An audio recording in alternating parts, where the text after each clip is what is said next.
Shabbat Shalom, familia. Estamos estudiando esta semana lo que es la porción Bamidbar, que realmente lo que significa es en el desierto. De hecho, la mayoría del libro de números, lo que vamos a estar estudiando dentro de este libro, son lo que tiene que ver con las funciones de algunas funciones de los levitas. Vamos a ver mucho lo que es la rebelión, por ejemplo, de Cora y algunas cosas de quiénes son los funcionarios del tabernáculo o más tarde lo que iba a ser el templo. Y también vamos a ver cómo el pueblo se estuvo rebelando varias veces durante el tiempo, vamos a decir, desde que salieron del Sinaí hasta, hasta llegar a la tierra prometida. Básicamente todo este tiempo histórico lo cubre el libro de Números. Recuerde que los primeros capítulos están todavía en el desierto de Sinaí y todavía están preparándose para salir del desierto de Sinaí y emprender la marcha hacia la tierra prometida. De ahí ellos debían llegar muy rápido a la tierra prometida, pero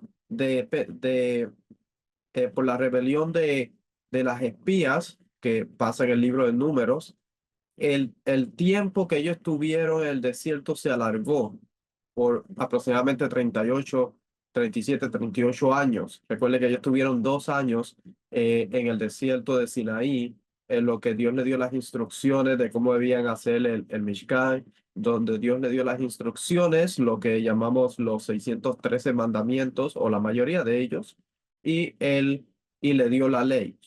Luego, de ahí, después de esos 2 años, ellos estuvieron también construyendo el Mishkan y preparándose. Y luego en el libro de Números vamos a ver cómo ellos marchan y se preparan. Precisamente la porción de esta semana está hablando sobre la preparación para ellos marchar. Si nosotros de, vamos al capítulo de Números, capítulo 1, vamos a ver que ellos empiezan con un censo. Eh, Dice así de esta manera. Y esta es la porción de esta semana. Y dice de esta manera.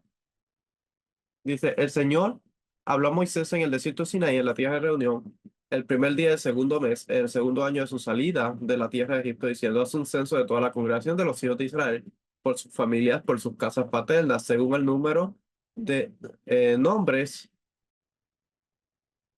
todo varón, uno por año. Y sigue hablando de cómo iba a ser el censo y todas esas cosas. Y más tarde vamos a ver cómo ellos son ordenados por campamentos, como jefe, como tribus, y son organizados como un campamento de guerra, listo para marchar. eh, pues de hecho, acá nos dice, en el versículo 32 del capítulo 2, dice, estos son los enumerados de los hijos de Israel por sus casas paternas. El total de los enumerados de los campamentos según sus ejércitos, 603,550. Pero lo sabemos que los levitas no fueron contados porque los levitas no participaban en la guerra. Entonces, esta semana lo que vamos a hacer es que vamos a estudiar un poquito sobre lo que son las funciones de los levitas. Si vamos al capítulo 3 de esta misma porción, nos va a empezar a detallar lo que son los registros y los descendientes de Moisés y Aarón. ¿Por qué era importante los registros, mantener los registros? Bueno, en el antiguo Medio Oriente a través de la Biblia, se mantenían siempre los registros de las personas para poder decir, este es descendiente de esta persona y mantener una línea. Aarón, y especialmente la tribu de Leví, es muy importante que se mantenga lo que es su línea de una forma pura, porque recuerde que hay tipos de leyes que prohíben a una persona, a un extranjero, un zar, acercarse a lo que es los espacios sagrados. En este caso sería el tabernáculo y oficial o manipular la sangre. Entonces tenían que mantener ellos un registro de la línea pura de los levitas y de los hijos de Aarón, que son los únicos que pueden acercarse. Entonces, ellos serán contados aparte, pero para el servicio del tabernáculo, no para la guerra, porque ellos no podían participar en la guerra. Y dice, estos son los registros de los descendientes de Aarón y Moisés, el día que el Señor habló con Moisés en el monte Sinaí. Estos son los nombres de los hijos de Aarón: Nadab, el primogénito, Abiú, Eleazar y Etamar. Estos son los nombres de los hijos de Aarón, los sacerdotes ungidos a quienes él ordenó para ministrar como sacerdote. Ya hemos hablado mucho de Aarón y sus hijos, que son los únicos que pueden acercarse porque fueron los que fueron ordenados, ungidos y establecidos como sacerdotes por Dios mismo para que ministraran dentro del espacio sagrado. Sabemos que Nadab y Abiú murieron porque presentaron fuego extraño en el desierto de Sinaí y no tuvieron hijos. Entonces se quedó Eleazar y Itamar, que ejercieron el sacerdocio durante la vida de su padre Aarón. Entonces, acá es donde empieza realmente nuestro estudio. ¿Cuál es la función de los levitas? Porque recuerde, el Aarón es parte de la tribu de Leví, pero Dios escogió a Aarón y a sus hijos, o sea, la descendencia de Aarón son los únicos que pueden acercarse y pueden ejercer el sacerdocio. Pero más adelante aquí vamos a estar aquí vamos a empezar a ver que los levitas también tenían que ayudarle a Aarón, son ayudantes, no son oficiantes del sacerdocio, sino que están para ayudar a Aarón y a sus hijos en algunas cosas que tienen que ver con el tabernáculo. Ahora, hay espacios que ellos no pueden acercarse o no pueden entrar. Hay espacios que están reservados solamente para Aarón y sus hijos, pero ellos tenían unas funciones también que desempeñar dentro del tabernáculo. Entonces, vamos a estudiar un poquito sobre lo que son las funciones de ellos. Dice acá en el versículo 6 del capítulo 3. Haz que se acerque. Vamos a leer desde el 5. Dice, entonces habló el Señor a Moisés diciendo, haz que se acerque la tribu de Leví y ponlos delante del sacerdocio, Aarón, del sacerdote Aarón, para que le sirvan. Recuerde que ellos solamente le van a servir. Ellos no ejercen el sacerdocio, sino que ellos le van a servir o ayudar. Y se encargarán de las obligaciones para con él y para con toda la congregación delante de la tienda de reunión para cumplir con el servicio del tabernáculo. Versículo 8 es importante, dice, y guardarán también todos los utensilios de la tienda de reunión, junto con las obligaciones de los hijos de Israel, para cumplir con el servicio del tabernáculo. O sea que parte de su servicio era guardar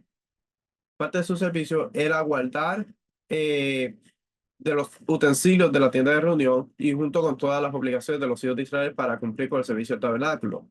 Si seguimos leyendo, dice, darás pues los levitas a Aarón y a sus hijos les son dedicados por completo entre los hijos de Israel y designarás a Aarón y a sus hijos para que se encarguen de su sacerdocio, pero el extranjero que se acerque será muerto. O sea que aquí está haciendo una distinción entre lo que son los levitas y sus oficios y los oficios que tenía que hacer Aarón y sus hijos. Y algo muy importante, dice el extraño. La palabra que utiliza aquí va a ser la palabra zar, un extraño, un foreigner, una persona de otro país. Eh, dice otra persona. O sea, que una persona que no oficiaba dentro, no estaba autorizado para oficiar en el tabernáculo, no podía acercarse. Los levitas, recuerde que hay un orden de jerarquía, por ejemplo, y los israelitas eh, o una persona que es de las naciones, un gentil, es zar hasta cierto punto del templo. De hecho, si nosotros vamos aquí, utilizamos la aplicación del templo, vamos a ir acá a buscar la aplicación del templo que hizo mi maestro Rico Cortés juntamente con Joseph Good. Eh, y vamos a ver, porque habían distintos tipos de extraños para ciertos lugares. Entonces, por ejemplo,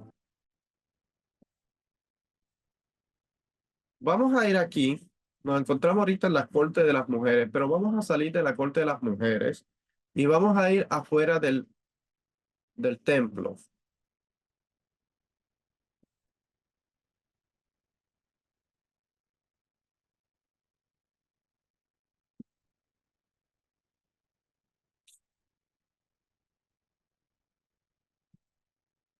Si vamos aquí, nos vamos a encontrar en lo que son la corte de los gentiles.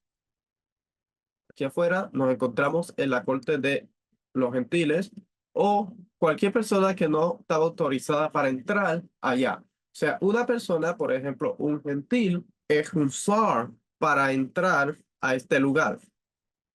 No puede pasar de este lugar a menos que sea un israelita. O sea que esta persona que se encuentra en este lugar acá afuera es un zar, es un extraño para entrar de esta barrera. Por eso es que tenían esta muralla alrededor de todo el complejo del templo y decía que un extraño que pasara de aquí entraba con penalidad de muerte. Ahora, ese es un tipo de extraño, un gentil. Si era israelita o era mujer, podía entrar a este lugar y no era extraño a este lugar. O sea, habían distintos tipos de extraños para distintos límites del templo. Habían lugares que delineaban los límites que una persona podía entrar dependiendo quién era. Por ejemplo, en este espacio podía pasar una persona eh, que no fuera un gentil, podía entrar una persona una persona israelita y podía entrar una mujer. Podía entrar hasta cierto límite dentro del templo. Por ejemplo, las mujeres entraban hasta aquí, nos encontramos en la corte de las mujeres, y los hombres podían pasar y subir por acá, los israelitas podían entrar aquí.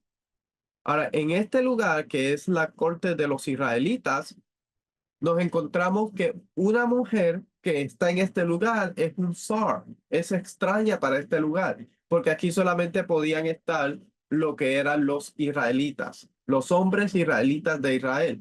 Una mujer no podía entrar. Por eso es que la mujer no era extraña en este lugar, en la corte de las mujeres, la mujer podía estar, no había ningún problema. Pero el momento que la mujer pasa acá, se vuelve una extraña, se vuelve un zar. Y ahora corre con la penalidad de muerte. Solamente los hombres israelitas, claro, podían pasar los levitas y también podían pasar los cojanim o los sacerdotes.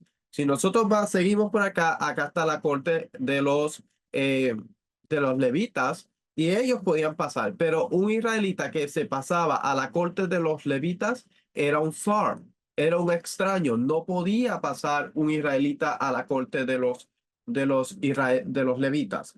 Y más arriba estaba lo que es la corte de los Kohanim, los sacerdotes. Los sacerdotes podían estar en todo este lugar, pero era un zar, un levita, un israelita, una mujer y un extranjero no podía llegar a este lugar, se convertía en un zar.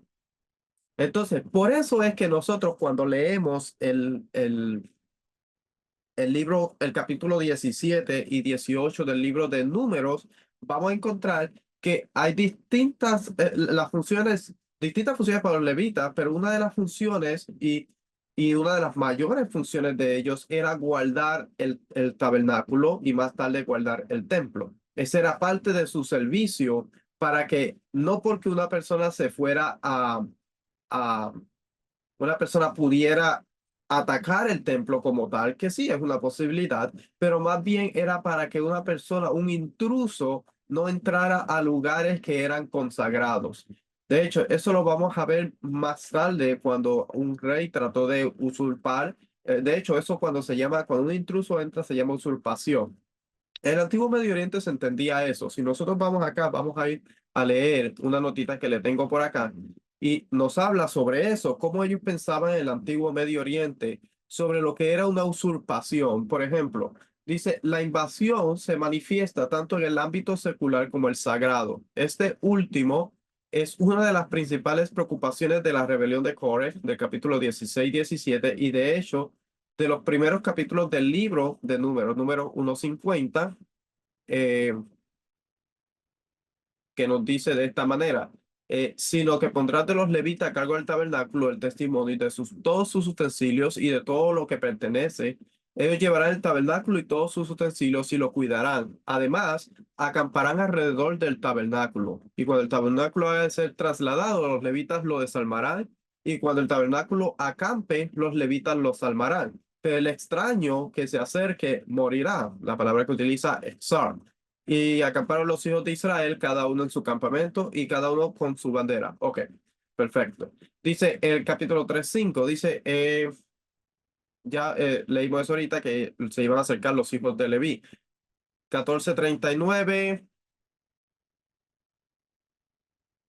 dice, cuenta a los hijos de Leví por sus casas paternas, por sus familias, contarás todo varón de un mes arriba. Entonces los contó Moisés conforme al orden del Señor, tal como le había ordenado. Estos pues son los hijos de Leví por su nombre y empieza a detallar las familias de los levitas. Dice, en este contexto se enumeran los tipos de usurpación según quienes son más propensos a cometerlos: el personal del templo o los agricultores y pastores empleados en los campos del templo. La usurpación se comete guardando, comiendo, usando, vendiendo, regalando, retrasando o intercambiando los animales, campos o granos del templo. O sea que una persona que intercambiaba un animal que había sido designado para el templo estaba usurpando. Una persona que había retrasado algo que había hecho un voto para darle al Eterno estaba usurpando, porque o alguien que estaba usando o sacando beneficio de algo que había sido dedicado al templo. Era un tipo de usurpación y así se pensaba y se creía. Dice expropiando, alterando o vistiendo los utensilios o vestimentas del templo o cambiando la hora fijada para los ritos.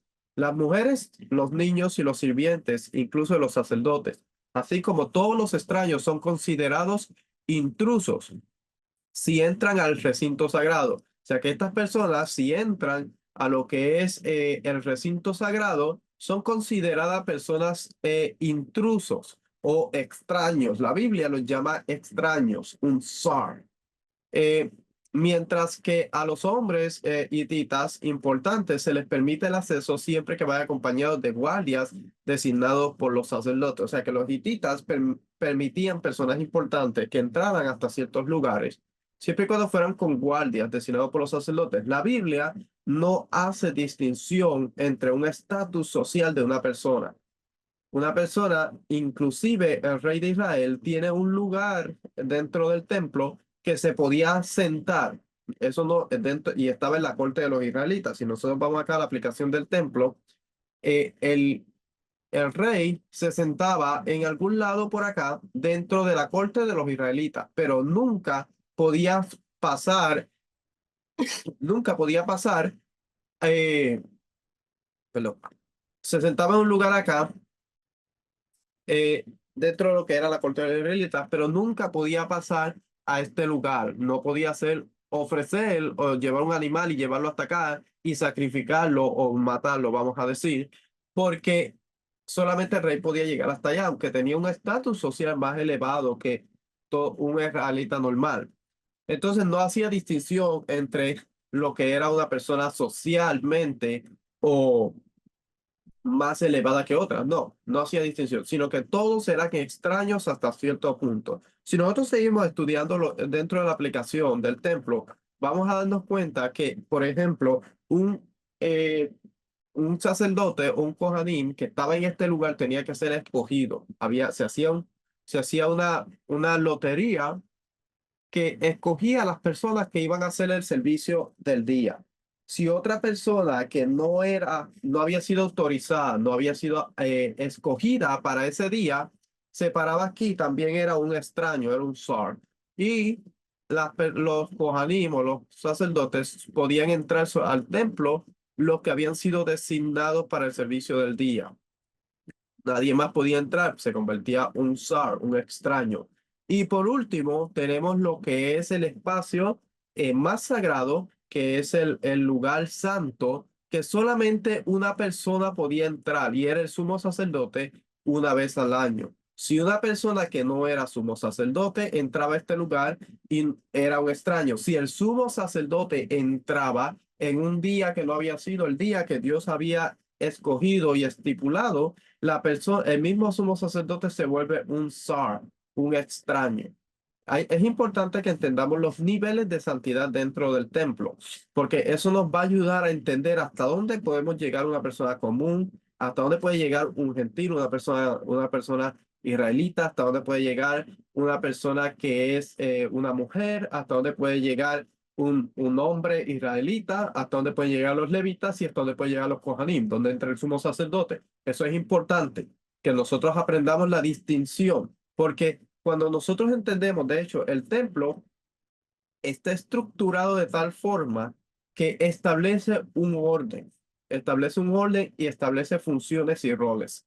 Algo que es muy difícil de entender hoy día porque la mayoría de las personas quieren hacer lo que ellos piensan que es una función importante tal vez, o lo que es algo que ellos creen que tiene honor, que algo, un cargo importante quieren desempeñarse, pero lo que muchas veces no nos paramos o nos ponemos a pensar es que la responsabilidad va en elevación. Por ejemplo, cuando una persona pasaba de lo que era la corte de las mujeres, si usted, vamos viendo por acá, o por aquí,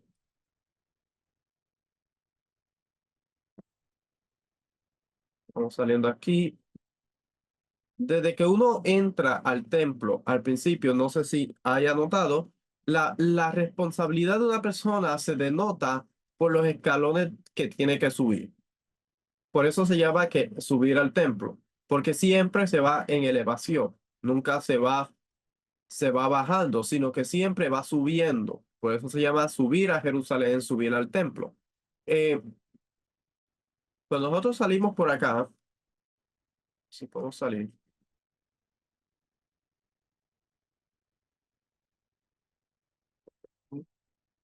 cuando nosotros salimos del templo, vamos a ir por acá, por esta puerta.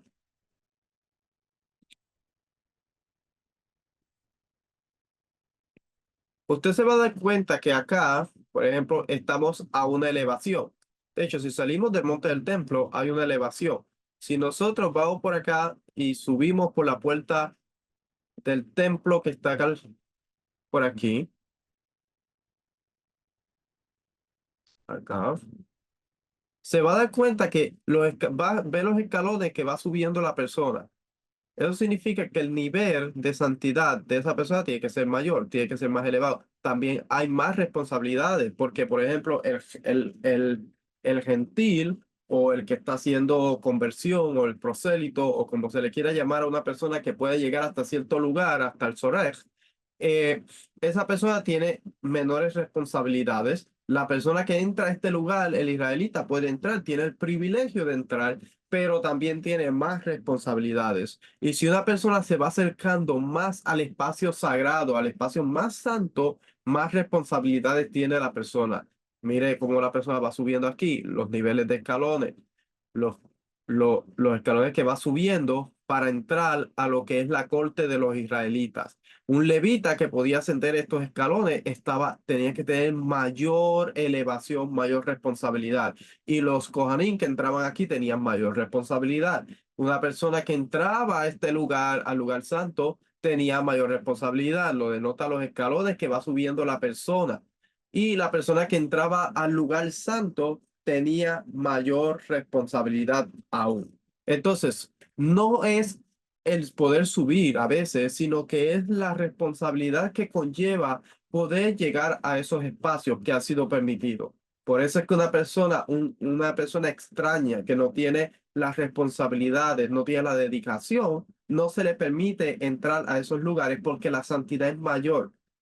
Recuerde que cuando una persona que no está en un estado de pureza adecuado para estar en cierto lugar, esa persona corre con el riesgo de ser muerta o que una persona de los guardias le dé muerte a esa persona y es un tipo de defensa personal en el sentido de que si ese guardia no ejecuta a esa persona, su vida o la vida del levita y de los levitas corren en peligro porque Dios le demandaría y los haría culpable a esas personas que se supone que guarden el espacio sagrado. Entonces, eso es parte de lo que era el trabajo de, de lo que era el trabajo de los guardias. Entonces, vamos a ir acá a algunas notitas que tenemos acá. Dice, mientras que a los hombres, ok, eso lo leímos. En Israel, el tema de la invasión de la Santa aparece en distintos géneros literarios. La narración registra el poder letal del arca. Dios castiga con la muerte a Usa por tocar el arca, en 2 Samuel 6, 6 al 7. Y a los hombres de Bet-Semes por contemplar el arca. Cuando trajeron el arca los, eh, los filisteos que la mandaron, llegó, me parece que eran los filisteos, llegó a ese lugar, a Bet-Semes, Ajá, y ratones de oro, ajá, llegó a Bet-Semes, y los hombres de Bet-Semes abrieron el arca y miraron dentro del arca, y Dios hirió a los hombres de ahí porque ellos no podían hacer eso. Eh, Ambos actos no premeditados, las primeras tradiciones del código de los sacerdotes sobre el periodo del desierto también refleja esta creencia. Los coatitas serán castigados por tocar accidentalmente los santa cubiertos. Números 4:15. Vamos a ver, números 4:15. Números 4:15 dice.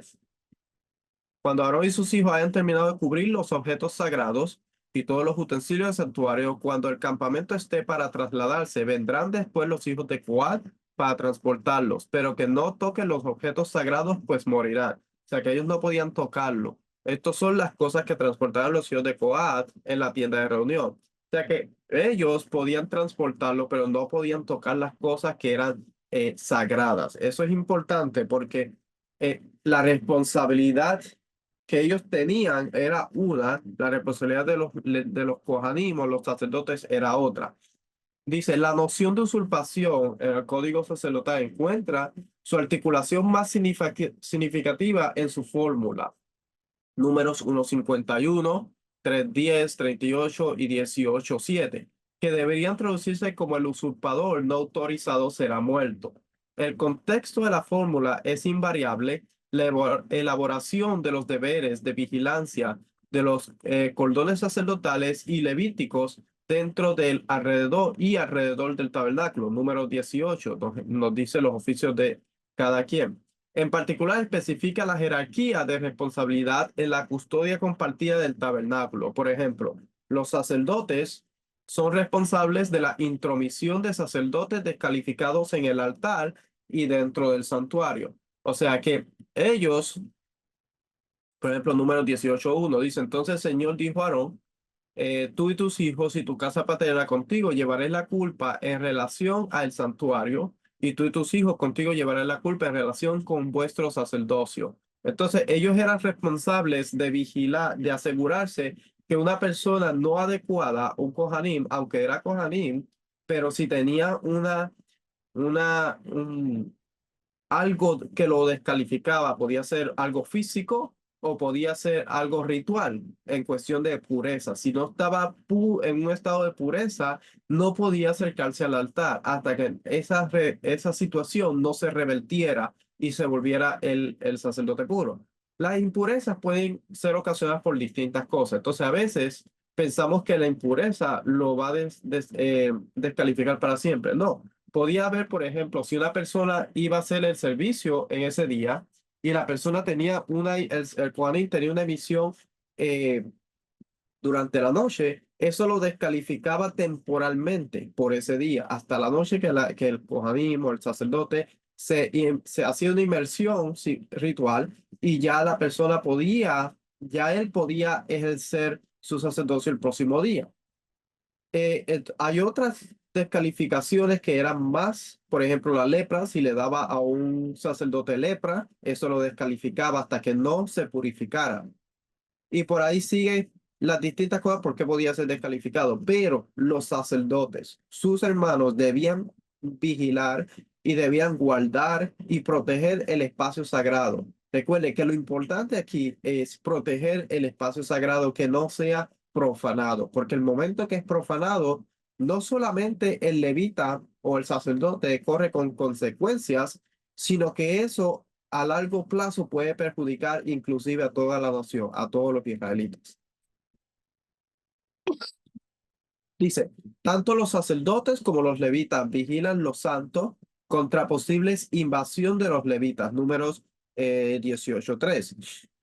Y atenderán a lo que tú ordenes y a las obligaciones de toda la tienda, pero no se acercarán a los utensilios del santuario y del altar para que no mueran, tanto ellos como vosotros. Está hablando de lo que es levita. Si leemos el versículo 2, dice, mas también a tus hermanos, la tribu de Leví, la tribu de tus padres, haz que se acerque para que se junte contigo y te sirva, mientras que tú y tus hijos contigo estés delante de la tienda del testimonio. Y ahí sí, ahí atenderá a lo que tú ordenes y a las obligaciones de toda la tienda, pero no se acercarán a los utensilios del santuario y del altar para que no mueran, tanto ellos como vosotros. O sea que si ellos se acercaban a lo que eran los utensilios del santuario o al altar, ellos morían, pero también eran responsables.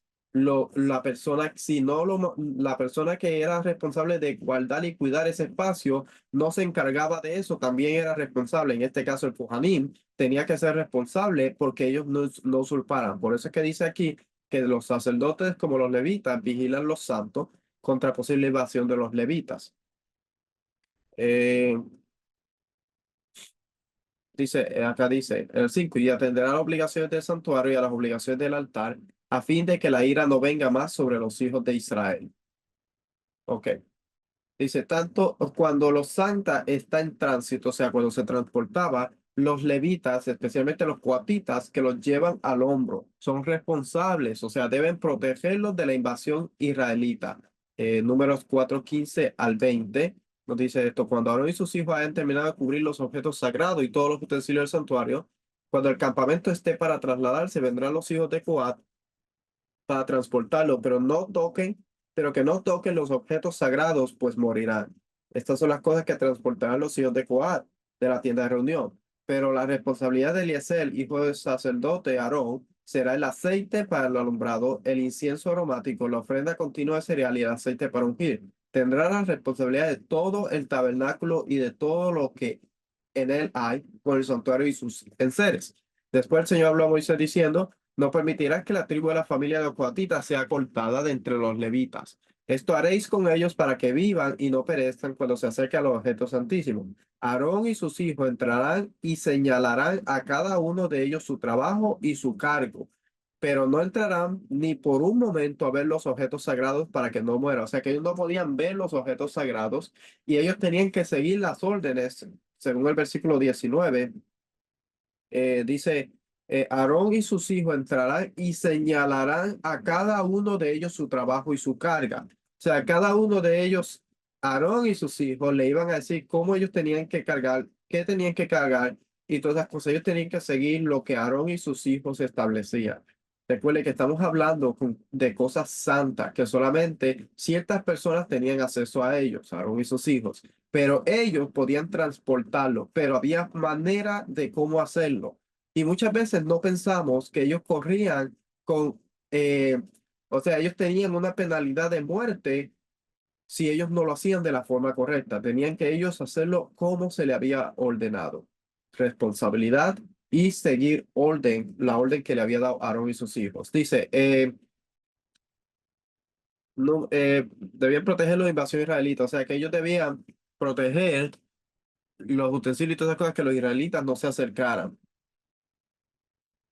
Por último, el cordón levita, apostado fuera del tabernáculo, protege de posibles incursiones de israelitas. Número 18:3 dice, y atenderá a lo que ordenes y las obligaciones de toda la tierra, pero no se acercará a los utensilios del santuario y del altar para que no mueran, tanto ellos como vosotros.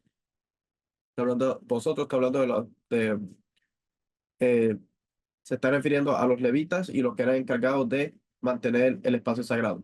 Por último, dice eh, 18, 22, 23. Y los hijos de Israel no se acercarán más a la tienda de reunión, no sea que carguen con un pecado y mueran.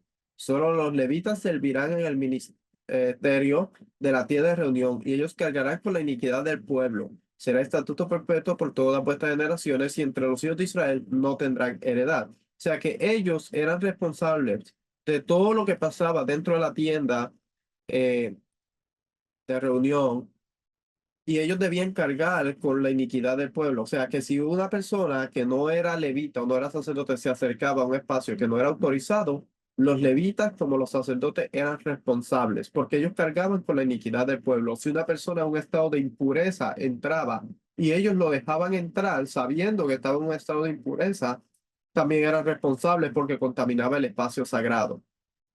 Y la última parte es importante, dice, será estatuto perpetuo por todas vuestras generaciones y entre los hijos de Israel no tendrán heredad. O sea que es un estatuto perpetuo para todas las generaciones. Y hasta el día de hoy, todavía este mandato sigue vigente. Los levitas son responsables de las cosas y los sacerdotes, aunque no hay un templo en pies hoy día, pero la función y su rol todavía siguen. Simplemente que el momento que se establezca el templo de nuevamente, cada levita tiene que irse a su puesto, cada sacerdote tiene que volver a su puesto y tienen que volver a ejercer el oficio que Dios le dio a ellos para siempre.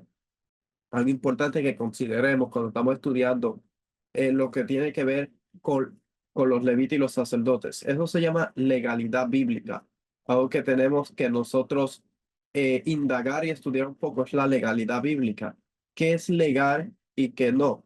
Porque hay cosas que por más que nos guste hacerlas, por más que queramos hacerlo, simplemente no podemos porque Dios estableció una jerarquía. Dios estableció responsabilidades, roles, funciones, y todos los tenemos. Un sacerdote no podía hacer la función del levita, porque estaba usurpando lo que le tocaba al levita. Un levita no podía hacer lo que le tocaba al sacerdote, porque estaba usurpando lo que estaba haciendo el hijo de Aarón o Aarón. Y por ahí, por ejemplo, una persona de Merari no podía hacer lo que hacían los coatitas. Cada quien tenía su responsabilidad, cada quien tenía su cargo, cada quien tenía su rol, cada quien tenía su función. Israel también tenía su función y su propósito. Cada uno tenía algo que hacer para mantener el orden dentro del reino de Dios, para mantener el orden dentro de la tribu, para mantener el orden dentro de la nación y para que Dios pudiera ser honrado en todo momento. Eso es lo que nosotros tenemos que considerar. ¿Cómo nosotros honramos a Dios? ¿Cómo Dios quiere que sea honrado? No qué es lo que a mí me interesa hacer o qué es lo que yo quiero hacer. ¿Cómo yo voy a honrar a Dios de la manera que Dios ha establecido que lo honremos?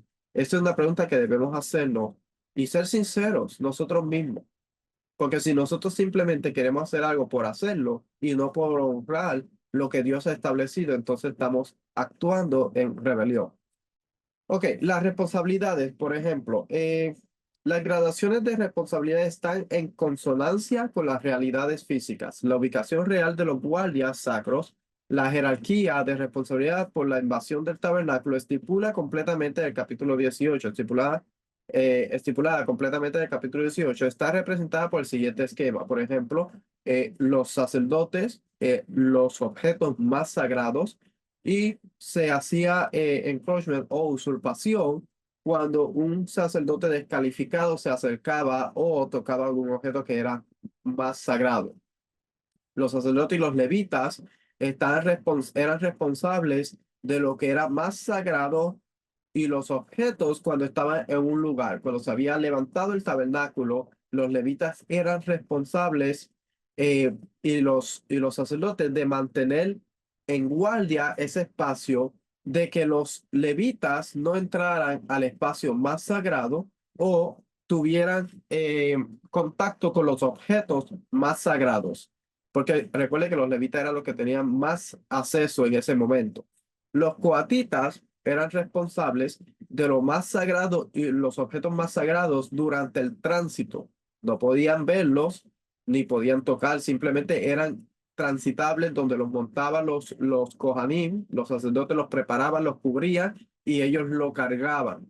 Ellos tenían que hacerse responsables de que los israelitas no hicieran usurpación de eso. Por ejemplo, cuando el arca llegó a Bet-Semes, ellos eran responsables de cuidar esos objetos. Los levitas, los sacerdotes, todos debían proteger esos objetos de que los israelitas no miraran dentro de ellos.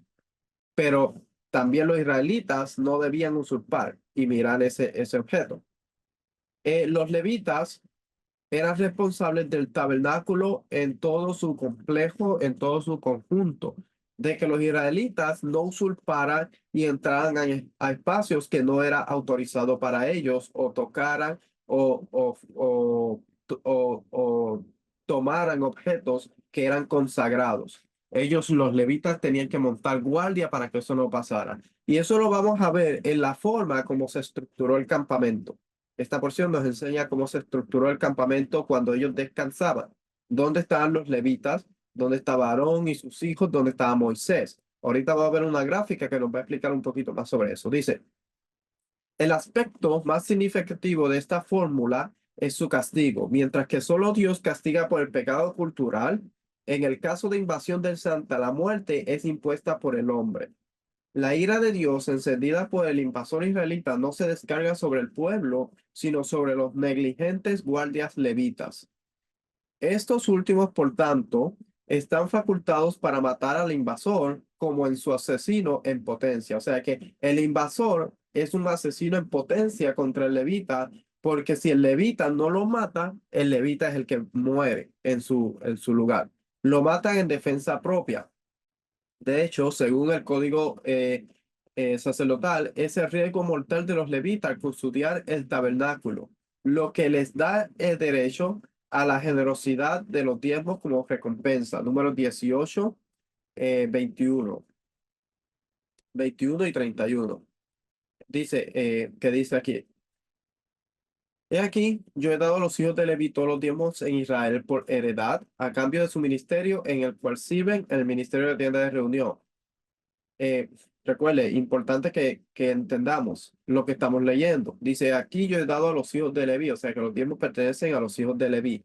Y dice por heredad, a cambio de su ministerio, en cual sirve el ministerio de la tienda de reunión. Y los hijos de Israel no se acercarán más a la tienda de reunión, no sea que caigan con el pecado y mueran. Solo los levitas servirán el ministerio de la tienda de reunión y ellos cargarán con la iniquidad del pueblo. Será estatuto perpetuo por todas vuestras generaciones y entre los hijos de Israel no tendrán más heredad.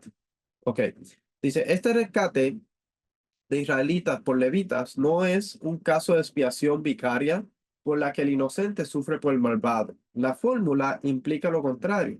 Los israelitas invasores solo son rescatados por los guardias levitas culpables, es decir, negligentes. O sea que si un invasor, un israelita, los israelitas son rescatados por, por un levita que paga en su lugar si el levita no hace lo que debe hacer, de eliminar a aquella persona que es un invasor, es un zar, es una persona que está entrando a un lugar que es prohibido para él. Así, número 18 es un apéndice adecuado a la rebelión de los corazitas. De los dos capítulos anteriores, tras la rebelión, Dios inflige una plaga a todo el campamento, números 17, 11 al 15. El pueblo entra en pánico. A partir de entonces no tendrá nada que ver con el tabernáculo, números 17, 28. El capítulo 18 es a la vez el remedio y el consuelo. A partir de entonces, los guardianes sacrales cargarán con la responsabilidad de la invasión laica. La doctrina de la responsabilidad colectiva queda comprometida por el bien de Israel para que pueda volver a adorar en el santuario sin temor. Entonces aquí estamos viendo la gráfica de cómo estaban distribuidas las tribus. Si usted se da cuenta, los levitas estaban alrededor del santuario, porque su responsabilidad era cuidar y proteger de que ni Rubén, ni las tribus de Rubén, Simeón, Gad, Judá, Isaacar y Zebulón, Dan, Asher y Neftalí, Efraín, Manasí y Benjamín no entraran al espacio sagrado y usurparan y llevaran la carga de muerte, la penalidad de muerte. Los levitas ahora son responsables. Ellos son los que llevan la penalidad de muerte si ellos permiten que una persona entre al espacio sagrado y ellos no hacen nada para eliminar la amenaza contra el espacio sagrado y la usurpación de esa persona. En ese caso, si una persona pasaba viendo lo que es la aplicación del templo, si una persona pasaba lo que habían sido los espacios establecidos por Dios, por ejemplo, si una persona entra, si una persona pasaba el Soreg, que es esto que está por acá, un gentil pasaba y entraba a través de esta muralla que habían levitas guardiando por distintos lugares, ellos llevaban la culpabilidad, el levita llevaba, pero si el levita, el guardia del templo, eliminaba a esa persona, es decir, bueno, no se está viendo, ahora sí. Si una persona gentil pasaba esta muralla, el Soreg, eh, aquí dice que era bajo penalidad de muerte. Entonces, si la persona aún así pasaba, cometía usurpación, el levita que estaba a cargo, que era guardia, podía eliminar esa persona porque él llevaba el pecado por su iniquidad, la transgresión que él comete al entrar a un espacio que es sagrado, es más sagrado, un espacio más santo, de elevación más santa, y solamente ciertas personas autorizadas pueden pasar por ahí. La persona automáticamente se autoimpone la penalidad de Karet. Se autoimpone la penalidad de Karet, que es la muerte. El levita, ahora que está atendiendo ese espacio, cuidando y protegiendo ese espacio, tiene la autorización dada por Dios mismo de eliminar a esa persona porque está usurpando la casa de Dios, está usurpando el trono donde Dios ha establecido y está usurpando un espacio, trayendo impureza al espacio santo. Es algo que nosotros debemos aprender, comprender. Es importante que entendamos los niveles de santidad, por eso, porque cada espacio tenía una santidad que no se podía contaminar. Ok, dice acá. A los levitas se les ordenó administrar sus ciudades y dedicarse únicamente al servicio divino. Especialmente tenía la responsabilidad de realizar el servicio en el Santo Templo, que eran los Kohanim, lo que era el espacio más sagrado, el servicio de las ofrendas y todas esas cosas. Y los levitas tenían tareas eh, afuera y cuidar el templo. Era su tarea instruir a las otras tribus sobre las pautas de la Torá y de cómo aplicar los mandamientos a la vida diaria. Había cuatro grupos de levitas: los hijos de Aarón, los hijos de Gershón, los hijos de Kehat y los hijos de Merari. Para hacer lo que la Torá prescribía con respecto a las responsabilidades levíticas, se estableció un sistema de lotería para asignarle territorios entre todas las tribus de Israel. A los hijos de Aarón se le asignaron los territorios de Judá, Simeón y Benjamín. Este grupo tribal estaba geográficamente más cerca del templo. La familia de Kehat tenía la tarea de transportar el arca santa y otras vasijas. Se le dieron ciudades en el territorio de Efraín, Dan y Manashe. Y la familia de Gershón llevó el tabernáculo, recibieron ciudades dentro de Isahar, Asher y Neftalí. La familia de Merari llevaba las paredes del tabernáculo, recibieron sus ciudades fuera de la tierra de Israel, con Rubén, Gad y Zebulón. Y esto lo pueden encontrar en el libro de Mishmarot y Maadot por Edgar Ramos. Dice, estas guardias se dividían en 24 distritos, o sea que habían 24 guardias y servían en el templo en una rotación semanal regular. Los Mishmarot se dividieron en un número variable de Bete Avot. O sea, en los Mishmarot se llama el conjunto de grupos de personas que estaban sirviendo en el templo y las divisiones. Se divide en Bate Avot o casas familias. Cada división y subdivisión estaba encabezada por un Rosh Mishmar y un Rosh Beit, con un padre de esa división y un padre de la casa, respectivamente. Esto se encuentra en la Enciclopedia Judaica, artículo Mishmarot y Maadot, página 90-91. Dice, Moisés inicialmente instituyó 8 guardias o turnos de Kohanim, 4 de Eleazar y 4 de Itamar. Más tarde el profeta Samuel duplicó el cambio a 8 de Eleazar y 8 de Itamar, para un total de 16 guardias. Luego el rey David, guiado por el Ruach HaKodesh, y con el consejo del profeta Samuel, dio instrucciones con respecto a los tiempos en que cada familia de los Kohanim estaría operando en el servicio del Santo Templo. Triplicó la guardia que Moisés dio inicialmente e instituyó 12 de Eleazar y 12 de Itamar, con un total de 24 guardias. Y esas son las guardias que nosotros vamos a ver en el segundo templo que están funcionando. Las distintas guardias del templo, no solamente ellos protegían el templo, sino que también los servicios están divididos en 24. Mishmarot Kohanim. Vamos a ver aquí un poquito. Estamos leyendo un poquito. Ahorita les voy a enseñar un mapa de algunas divisiones que había y cómo se divide. Y aquí está hablando de cómo se dividen las distintas guardias. La división de los aaronitas eran los hijos de Aarón, Nadab, Abiú y Eliezer y Etamar. Sabemos que Nadab y Abiú murieron en la vida de su padre, y no tuvieron hijos, por lo que Eliezer y Tamar sirvieron como sacerdotes. David, Sadoc de los hijos de Eleazar, y Abimelech de los hijos de Itamar los dividieron en oficios por sus tareas. Los hijos de Eleazar resultaron ser más numerosos por cabezas masculinas que los hijos de Itamar, por lo que se dividieron a los hijos de Eleazar en 16 jefes de clanes y a los hijos de Itamar en 8 clanes. Los dividieron por sorteo, ambos en pie de igualdad, ya que todos eran oficiales del santuario y oficiales de Dios. Los hijos de Eliezer y los hijos de Itamar. Samaá, hijo de Natanael, el escriba, que era de los levitas, los registró bajo la mirada del rey, los oficiales, y Sadoc el sacerdote, y Abimelech, hijo de Abiatar, a los jefes de clanes de los sacerdotes y levitas de un clan, más tomado por Eleazar, por cada uno tomado de Itamar. Y aquí usted va a ver lo que son las divisiones, que no las vamos a leer ahorita, pero habían 24 divisiones. Habían 24 divisiones y cada uno tenía su tiempo adecuado para oficiar.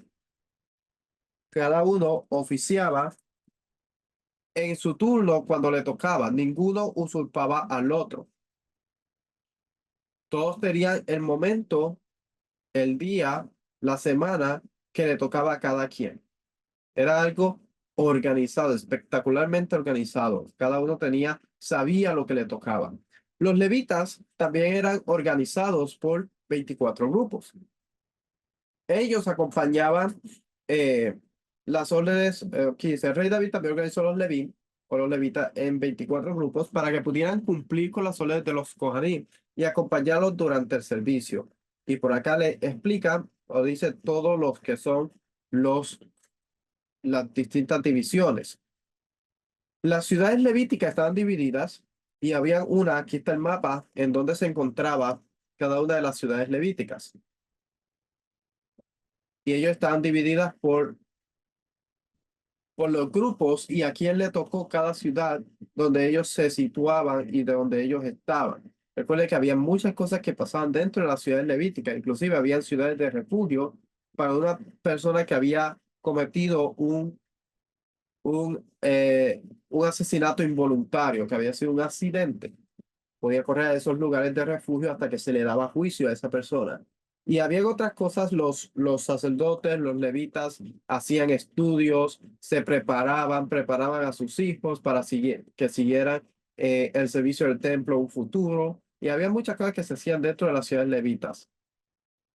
Dice, la guardia del templo, que es lo que nos consta en esta porción, estamos hablando más de lo que es la guardia del templo. Dice, el templo estaba vigilado día y noche. O sea que día y noche había vigilancia del templo.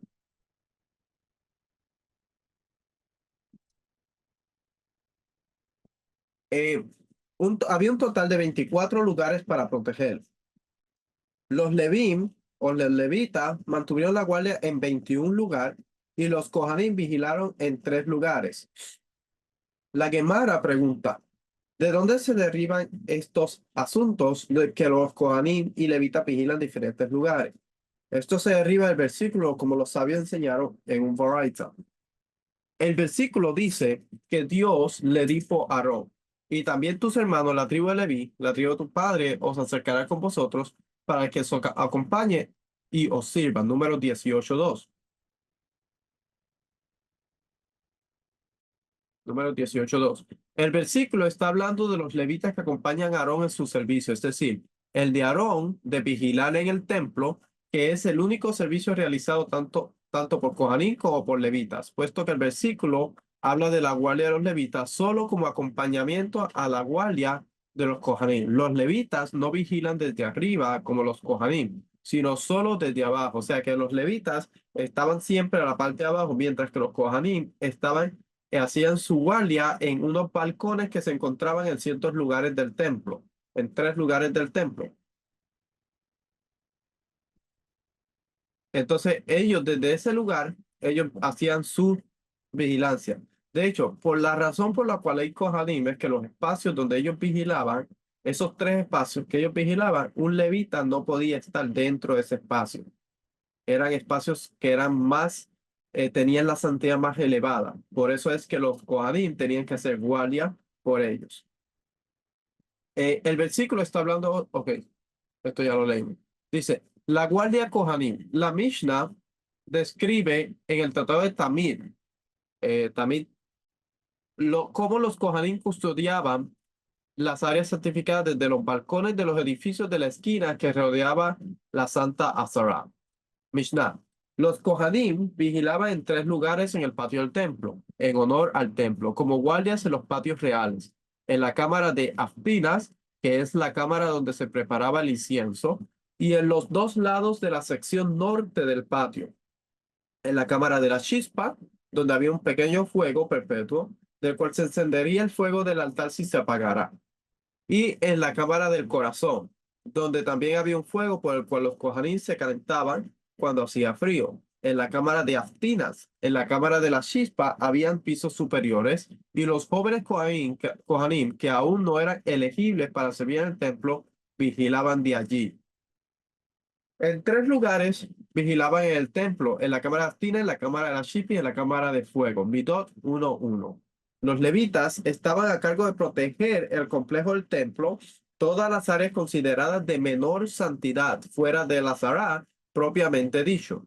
De los 24 lugares para proteger, supervisaban 21. O sea que los sacerdotes vigilaban 3 y los guardias levitas vigilaban 21. Aquí estamos viendo la gráfica dónde era que estaban situados.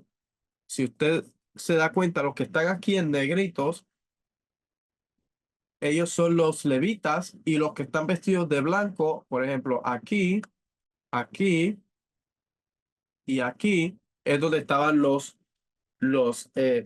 Kohanim. Acá está la de esto del corazón, cámara del corazón. Aquí está el Bet Aptinas y acá está la cámara de la chispa. Y los levitas hacían guardia en todos estos lugares. Habían 21 lugares donde ellos hacían guardia.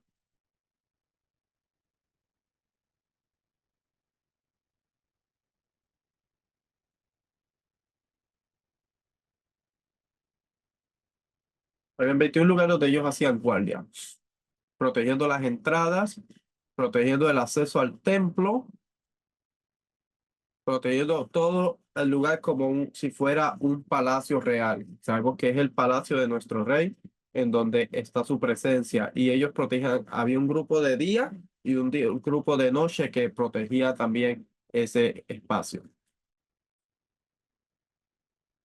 Dice, aquí está en español lo que habla acá.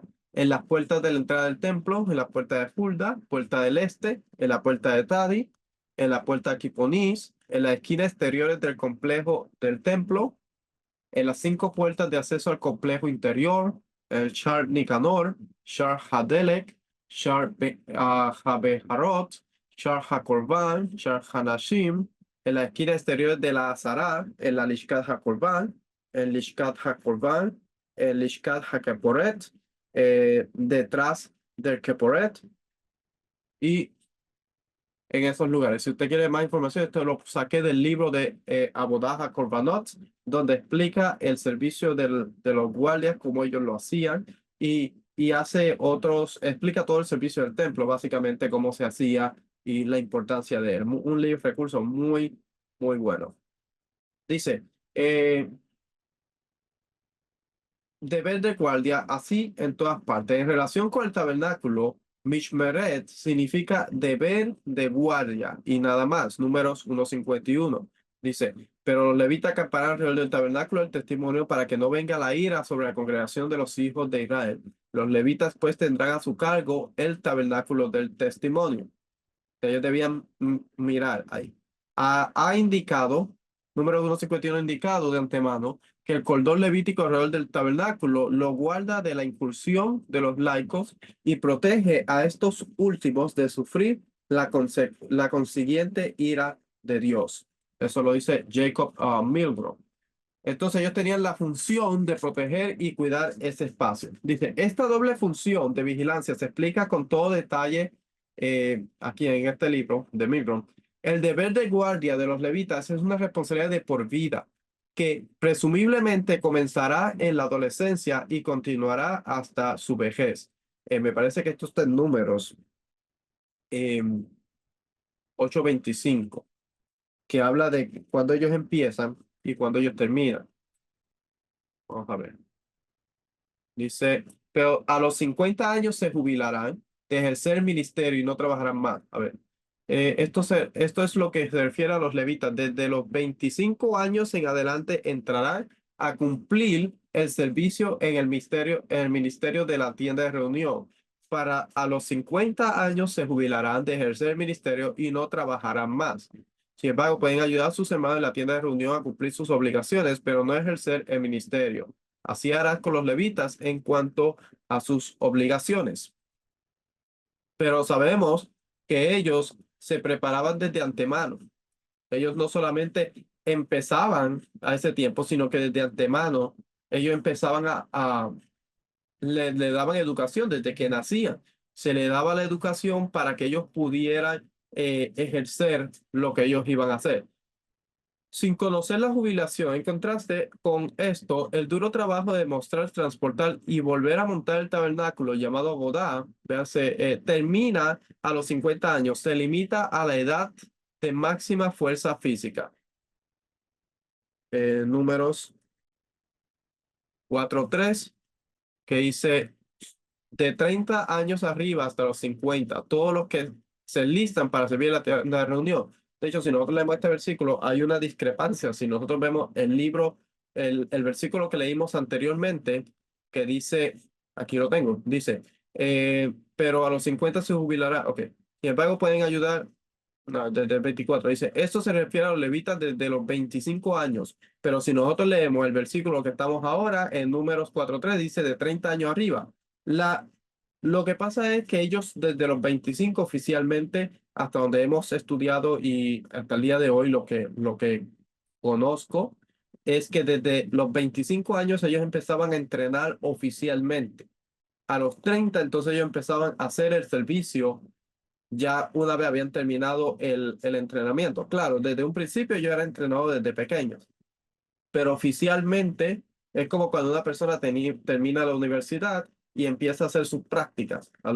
No es oficialmente un doctor o oficialmente una enfermera, sino que hasta que termina sus prácticas, entonces se le valida su título y empieza a funcionar. Entonces, es lo mismo que está pasando aquí. Ellos empiezan su carrera, sí, empiezan a estudiar, empiezan a hacer como que su práctica o el oficio, empiezan a practicarlo con estudios oficialmente desde los 25 y a los 30 empiezan a ejercer eh, ya sabiendo, habiendo pasado por ese tipo de entrenamiento. Dice acá, Números, el versículo 23, que nos dice, y los contarás desde los 30 hasta los 50 años de edad, todos los que se enlisten para cumplir en el servicio, para hacer la obra en la tienda de reunión. El 30 nos dice, los contarás desde los 30 años a los 50, ajá. Y el 28-24, en lo que se refiere a los levitas, desde los 24 años, ya eso lo leemos. Dice, en los versículos 14 y 39 del libro de Números, 14 y 39, se detalla hasta el último detalle del mobiliario del tabernáculo que se distribuye entre los clanes levitas para su custodia durante la marcha. O sea, que detalla todo el mobiliario del tabernáculo, cómo se va a distribuir y cómo va a ser transportado y custodiado. El capítulo 4 detalla estos mismos muebles y los asigna a los mismos clanes levitas en relación con sus tareas de transporte. Los deberes de guardia de los levitas mientras el campamento está en reposo se generalizaron en la declaración anticipatoria.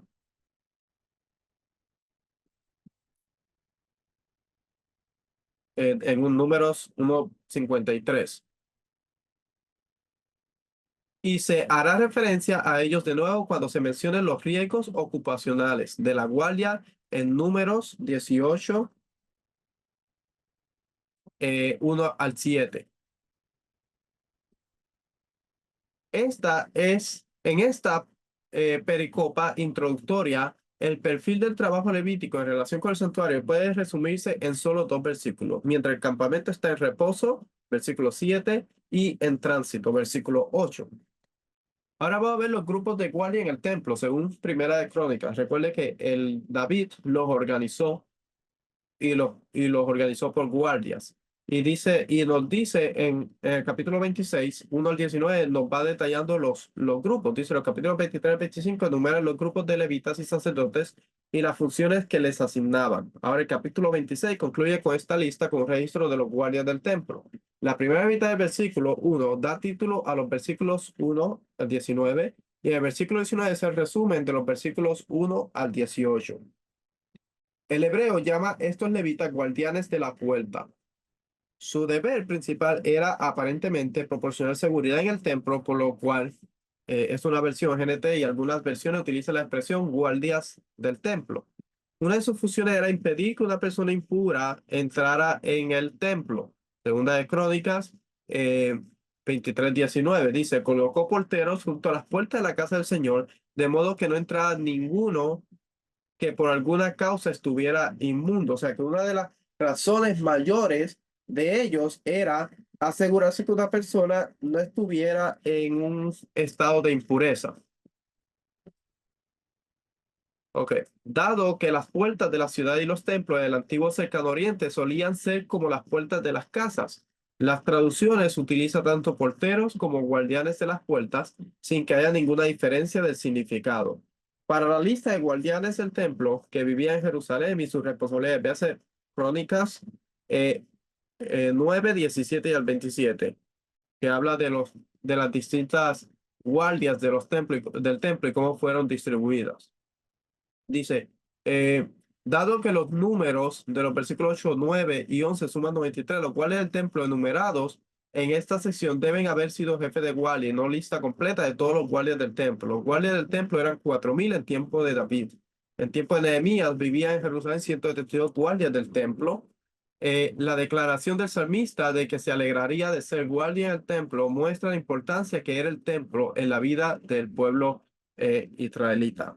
En el antiguo Medio Oriente de hecho, se ponían estatuillas en las puertas, porque se creía que los dioses protegían las entradas a los templos. Y una persona común tenía miedo de pasar a esos lugares porque sabía que si lo hacía y no estaba en un estado que debía o no era una persona autorizada para entrar en ese espacio, cometía usurpación y ellos pensaban que las deidades los castigaban. Entonces era algo que se hacía, inclusive en las casas también se ponían deidades protectoras para que protegieran las puertas o la entrada de las casas en el antiguo Medio Oriente. Los israelitas los practicaban, pero los israelitas no, los egipcios lo practicaban en Mesopotamia, lo practicaban los babilónicos. De hecho, se ha encontrado en la arqueología algunas partes de paredes o puertas de algunas ciudades donde habían imágenes que protegían esa ciudad. Ahora, vamos a ver un poquito sobre Ezequiel, el libro de Ezequiel, capítulo 40, que habla de la visión de un futuro templo. Habla del futuro templo y Ezequiel se preocupa mucho por los detalles. Recuerde que es el último templo que va a ser construido, el tercer templo, y él está hablando de cómo debe protegerse, cuidarse y para que no pueda ser profanado ese espacio.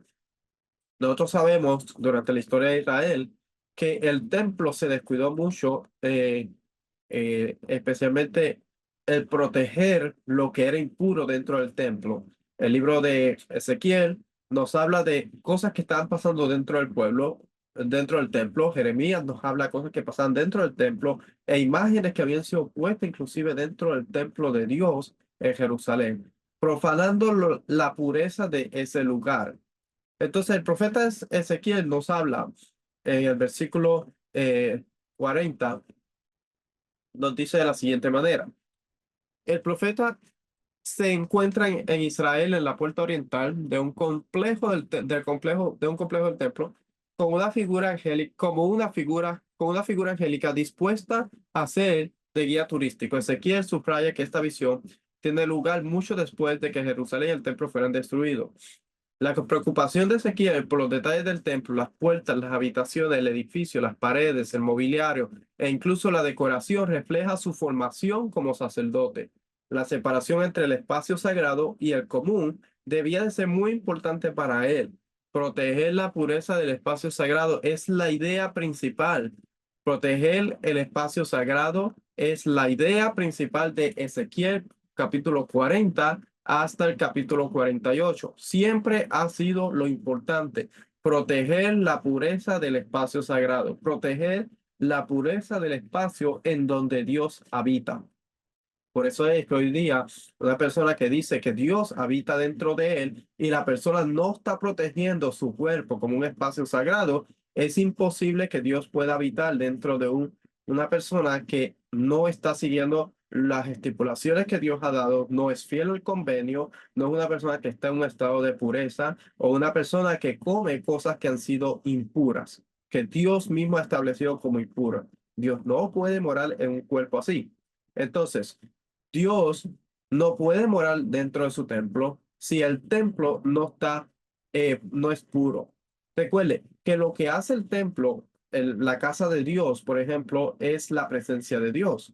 Es lo que se convierte en una casa. Por ejemplo, un edificio puede ser construido para servir como casa, pero ese edificio no cumple con su propósito si no hay una familia viviendo dentro de la casa.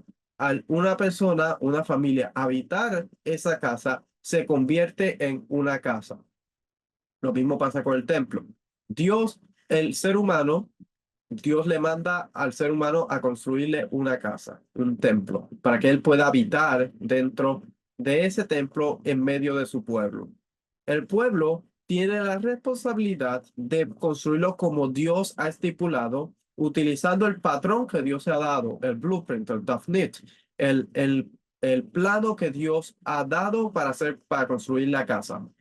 Lo mismo que pasa con una persona que quiere construir una casa, va con el arquitecto y dice, yo la quiero de esta y de esta y de esta forma. ¿Por qué no podemos comprender eso cuando se refiere a la casa de Dios? Como Dios mismo, que Él es el que va a habitar dentro de ella, Él mismo hace sus planos como Él quiere que sea su casa para que su pueblo pueda morar, para que Él pueda morar en medio de su pueblo.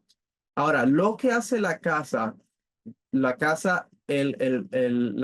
la presencia o el Beit HaMikdash es la presencia de Dios. El edificio está construido, pero si la presencia de Dios no está ahí, no es la casa de la presencia. Es cuando Dios habita dentro de su casa que se convierte en la casa de la presencia.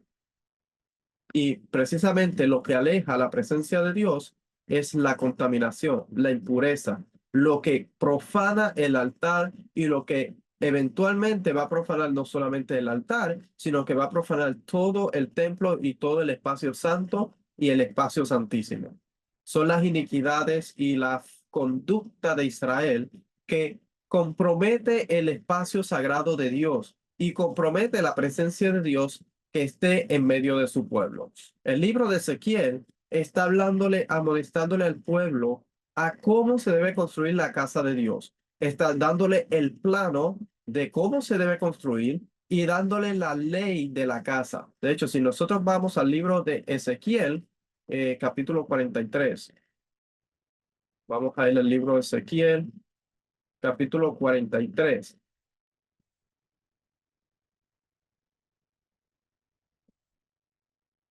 Dice, versículo 6. Y oía a uno que me hablaba desde el templo mientras el hombre estaba en pie junto a mí y me dijo, hijo de hombre, este es el lugar de mi trono, el lugar de las plantas de mis pies, donde habitaré entre los hijos de Israel para siempre. Y la casa de Israel no volverá a profanar mi santo nombre. O sea que la preocupación aquí es la profanación del santo nombre de Dios. Cuando Israel transgrede y comete pecados involuntarios y pecados no involuntarios, cuando Israel comete idolatría, de hecho, la porción de esta semana, la haftará de esta semana tiene que ver con eso, el libro de Josea. Tiene que ver, vamos a ir rapidito aquí al libro de Josea, y me estoy desviando un poquito de lo que tenía, pero vamos a ir al libro de Josea capítulo 1.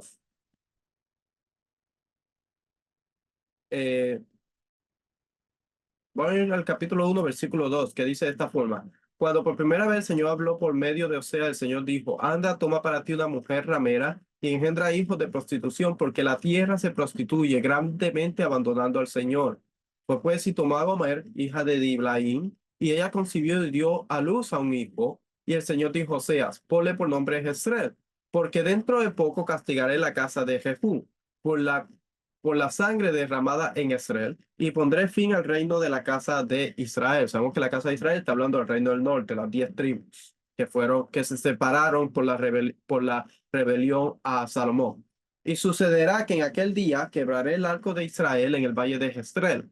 Ella concibió otra hija y dio a luz una hija, y el Señor le dijo, ponle por nombre Ruhamá, porque ya no me compadeceré de la casa de Israel, pues no los perdonaré jamás, pero me compadeceré de la casa de Judá y los salvaré por el Señor su Dios, y no los salvaré con arco ni espada, ni con batalla, ni con caballos ni jinetes. Después de haber destetado a Lo Ruhamá, ella concibió y dio a luz un hijo, y el Señor dijo, ponle por nombre Lo a mí, porque vosotros no sois mi pueblo y yo no soy vuestro Dios.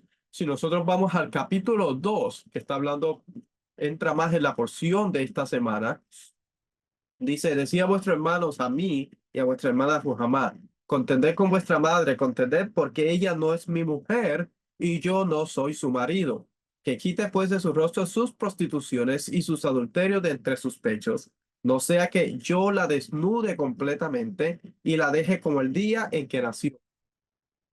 Estamos viendo un contexto legal de lo que es la escritura. Dios le está diciendo a través del profeta a Israel, ya tú no eres mi mujer, estás prostituyéndote con, con otros maridos, simbólicamente hablando de Israel, yéndose tras los Baales, y le está diciendo que la va a desnudar completamente. Cuando estudiamos el contexto en el antiguo Medio Oriente, desnudar a una mujer significaba quitarle todas sus pertenencias porque había cometido un pecado de adulterio. Se había ido, se había prostituido con otro hombre. Entonces, había varios castigos que se hacían en el antiguo Medio Oriente. Uno de ellos era matarla o matar a los dos, o también podemos encontrar algunas leyes que se podía perdonar la mujer, pero si perdonaba a la mujer tenía que perdonar al hombre, pero siempre era destituida de sus cosas, de sus pertenencias, de todo, y una de las cosas que hacía era que la desnudaran, la ponían, se encontraba en su vergüenza, porque estaba en vergüenza. Y en esta porción estamos estudiando de la Haftarah, leemos la infidelidad del pueblo. De hecho, el título dice así mismo, infidelidad del pueblo. El profeta Ezequiel está hablando en el capítulo 43, dice, y la casa de Israel no volverá a profanar mi santo nombre, ni ellos ni sus reyes, con sus prostituciones y los cadáveres de sus reyes cuando muera, poniendo su umbral junto a mi umbral y sus postes junto a mis postes, con solo un muro entre ellos.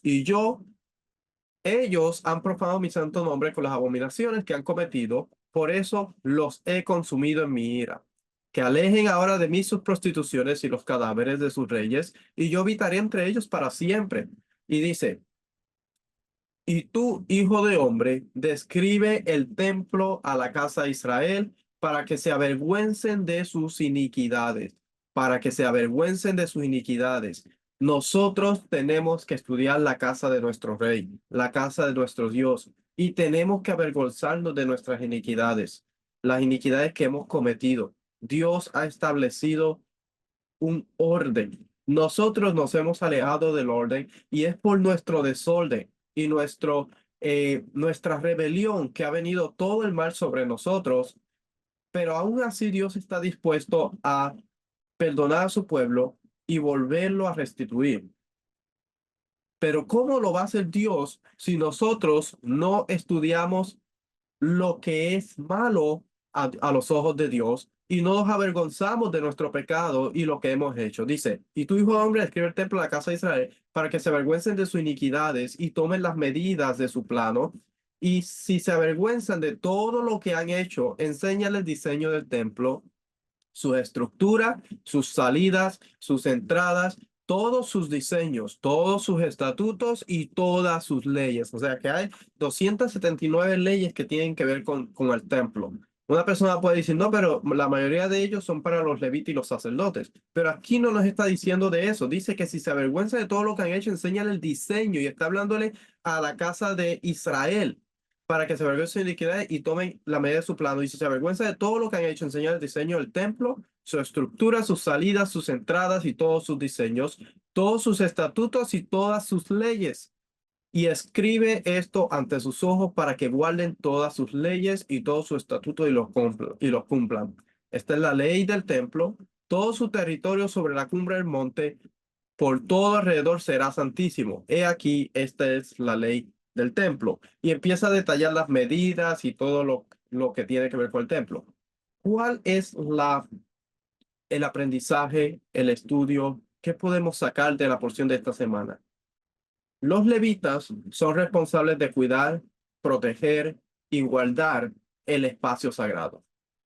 Los Kohanim también tienen deberes dentro de, pero desde afuera la transgresión o la usurpación empieza cuando se llega a los lugares que una persona no debe pasar. Los levitas eran responsables de asegurarse que una persona no profanara el espacio sagrado de Dios. Ese era su trabajo. El pueblo de Israel debía estudiar las leyes del templo para saber hasta dónde le correspondía llegar, qué debía hacer, cómo debía comportarse, cuál era el estado de pureza que tenía que tener para poder subir al templo y llegar a ciertos espacios. Al nosotros tratar de evitar eliminar los levitas o eliminar las funciones que Dios le dio a estas personas, nosotros estamos básicamente diciendo que cualquier persona puede subir al templo y está permitido porque, porque ya los levitas no necesitan hacer su trabajo de proteger el espacio sagrado. Y todo esto Dios lo diseñó de tal forma, no porque los levitas fueran mejor que otra persona, aunque ellos sí separaron en el capítulo, me parece, capítulo 24, 25 de Éxodo, ellos sí separaron para defender el honor de Dios y la integridad de Dios cuando el pueblo de Israel se prostituyó tras el becerro de oro frente al monte Sinaí. Eso les dio a ellos el derecho de ellos ser, le dio a ellos, esa iniciativa le dio a ellos derecho, le dio a ellos el honor de poder proteger el espacio sagrado de Dios, porque ellos protegieron el honor y la integridad de Dios cuando el pueblo de Israel cometió el pecado del becerro de oro. Y eso fue lo que hizo que Dios vio la intención de ellos de protegerlo y más tarde le dio el cargo de proteger el espacio sagrado. Pero no significa que porque Dios los escogió a ellos, que ellos están por encima de un israelita. No, solamente Dios vio la iniciativa dentro de ellos y Dios los escogió a ellos para que ellos pudieran servir y para que ellos pudieran estar protegiendo su espacio sagrado. Como dije, cada quien tiene su rol y tiene su propósito. En este caso, ellos son los que Dios designó. ¿Y quién es el ser humano? ¿Quién es el hombre para que discuta con Dios y le diga a Dios, pero yo soy mejor que ellos? ¿Por qué los escogiste a ellos? No, Dios escogió a los levitas para que hicieran ese trabajo. Y recuerde que a veces pensamos que es un trabajo fácil, pero ellos llevaban la culpa del pueblo de Israel si alguien usurpaba lo que Dios había prohibido pasar o si alguien trataba de entrar en un estado de impureza. ¿Cuál es, eh, cuál es nuestro rol, nuestra función, nuestro propósito? ¿A qué Dios nos ha llamado? Recuerde que lo que Dios ha establecido para lo que Dios te ha llamado es honorable delante de Dios. No tiene que ser como levita, no tiene que ser como sacerdote, no tiene que ser como el rey de Israel. Simplemente tienes que seguir el diseño que Dios ha establecido. La porción de esta semana nos enseña que Dios le dio a cada levita, le dio a los hijos de Aarón un rol, una función y un propósito. Y ninguno podía usurpar lo que Dios le había dado al otro y tratar de hacer lo que el otro hacía porque le gustaba más o porque lo quería o porque tenía más honor. No, cada quien tenía que ser feliz por lo que Dios le había dado. ¿Somos felices con el rol, la función y el propósito que Dios nos ha dado? Algo que debemos contemplar. Estamos aprendiendo y estudiando la casa de nuestro rey lo suficiente para que cuando sea restaurada, sepamos por dónde entrar, por dónde salir. Los mandamientos que son aplicables dentro de el recinto sagrado de Dios, su casa. O simplemente pensamos que cuando se establezca el templo, vamos a entrar por donde nosotros pensemos que es mejor entrar. Y Dios, por su gran amor, no va a hacer nada al respecto. Si Dios no tuvo, eh, digamos, misericordia o no consideró en la intención del corazón, por ejemplo, de Cora o o de otras personas que usurparon y vieron dentro del arca, por ejemplo, los que estaban en Beis Semes, cuando vieron dentro del arca, somos nosotros mejores para que Dios tenga ese tipo de misericordia que nosotros queremos, porque pensamos que somos mejores y podemos entrar por donde queramos. No, Dios es un Dios de orden y Dios establece un orden. Dios ha dado su palabra, ha dado su Torah y ha dado sus leyes dentro de ella para que nosotros podamos acatarnos al orden que Dios ha establecido. Sepamos por dónde entrar, por dónde salir, qué es un espacio sagrado, cómo acercarnos al espacio sagrado, dónde, cuándo y por qué. Espero que consideremos eso cuando estemos estudiando la Biblia y consideremos que lo que nosotros pensamos no es importante para Dios, porque ya Él estableció su orden, ya Él estableció su ley.